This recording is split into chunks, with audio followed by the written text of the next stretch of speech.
اعوذ باللہ من الشیطان الرجیم بسم اللہ الرحمن الرحیم الحمدللہ رب العالمین والصلاة والسلام علی رسولہ النبی الکریم۔ چمن نشا دواخانہ یوٹیوب چینل کے ناظرین کو خوش آمدید کہتے ہیں۔ میں آپ کا میزبان حکیم خورشید آپ کی خدمت میں حاضر ہوں۔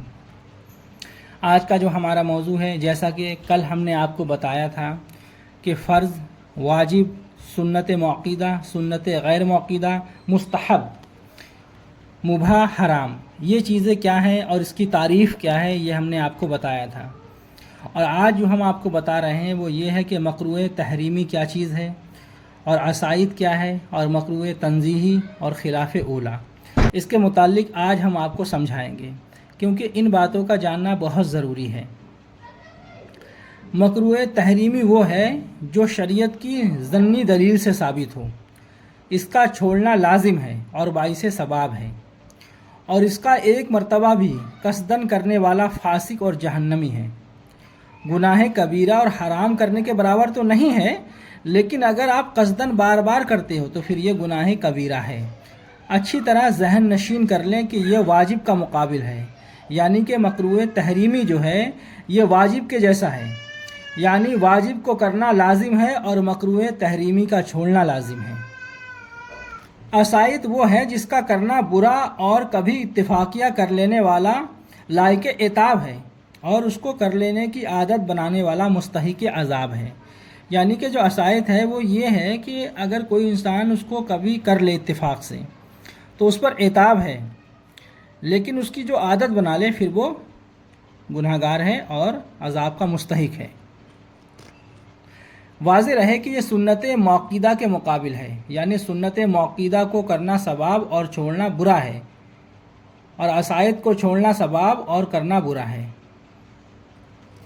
مکروہ تنزیہی، مکروہ تنزیہی وہ ہے جس کا کرنا شریعت کو پسند نہیں، مگر اس کے کرنے والے پر عذاب نہیں ہوگا، یہ سنت غیر موقدہ کا مقابل ہے۔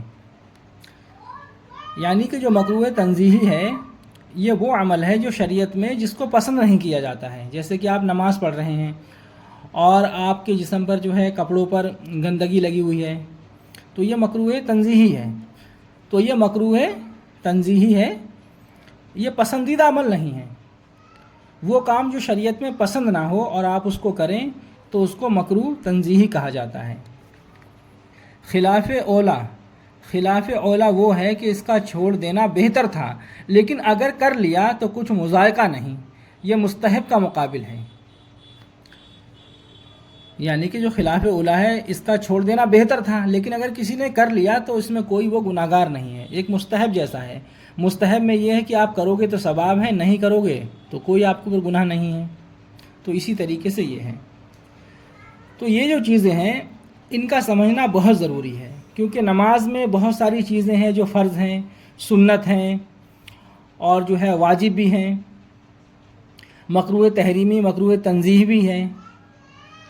اسی طریقے سے غسل کے اندر کیا کیا مکروہات ہیں، مکروہ کیا چیزیں ہیں، سنت کیا ہے، واجب کیا ہے، فرض کیا ہے، یہ ساری چیزیں جو ہیں ان مسائل کے اندر ہماری زندگی میں درپیش آتی ہیں۔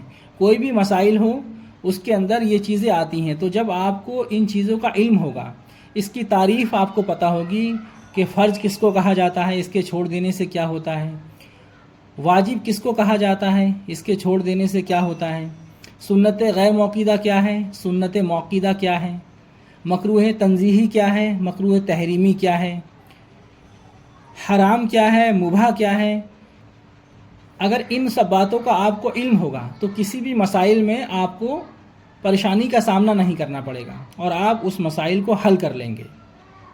کوئی بھی مسائل ہو یہ چیزیں آتی ہیں اس کے اندر، تو ان کا جاننا ہمارے لیے ضروری تھا اور ان کو ذہن نشین کریں۔ تو آگے انشاءاللہ ہم آپ کو جو ہے نماز کے تعلق سے بتائیں گے، نماز پڑھنے کا صحیح طریقہ کیا ہے، نماز کے اندر کون کون سی صورتیں پڑھی جائیں گی، وضو کرنے کا صحیح طریقہ کیا ہے، وضو میں کتنے فرض ہیں، کتنی سنتیں ہیں، غسل کرنے کا صحیح طریقہ کیا ہے، غسل کے اندر کتنے فرائض ہیں، کتنی سنتیں ہیں، یہ ساری چیزیں، سارے مسائل انشاءاللہ آپ کو ہم بتائیں گے اور سکھائیں گے۔ جو ناواقف ہیں جو لوگ نماز سے واقف نہیں ہیں، نماز پڑھنا نہیں جانتے ہیں، ان کو غسل کا طریقہ نہیں آتا ہے، وضو کرنا نہیں آتا ہے، آج کی زیادہ تر نوجوان نسل جو ہے وہ اس سے ناواقف ہے، اور وہ کسی سے پوچھتے ہوئے بھی شرماتے ہیں۔ تو ہمارا مقصد یہ ہے کہ آج سوشل میڈیا کا دور ہے، کیوں نہ اسی کے ذریعے ہی ان تک دین پہنچایا جائے اور وہ سیکھ سکیں۔ تو ان کی آسانی کے لیے انشاءاللہ ہم یہ کوشش کر رہے ہیں۔ تو آپ کو ہمارے اس چینل پر جو ہے تمام چیزیں سیکھنے کو ملیں گی، اور انشاءاللہ آپ آسانی کے ساتھ سیکھ سکتے ہیں۔ آج کا ویڈیو ہم یہیں پر اختتام کرتے ہیں۔ اللہ تبارک و تعالیٰ آپ کو بھی ہدایت عطا فرمائے، ہمیں بھی ہدایت عطا فرمائے، اور صراط مستقیم کے راستے پر چلائے۔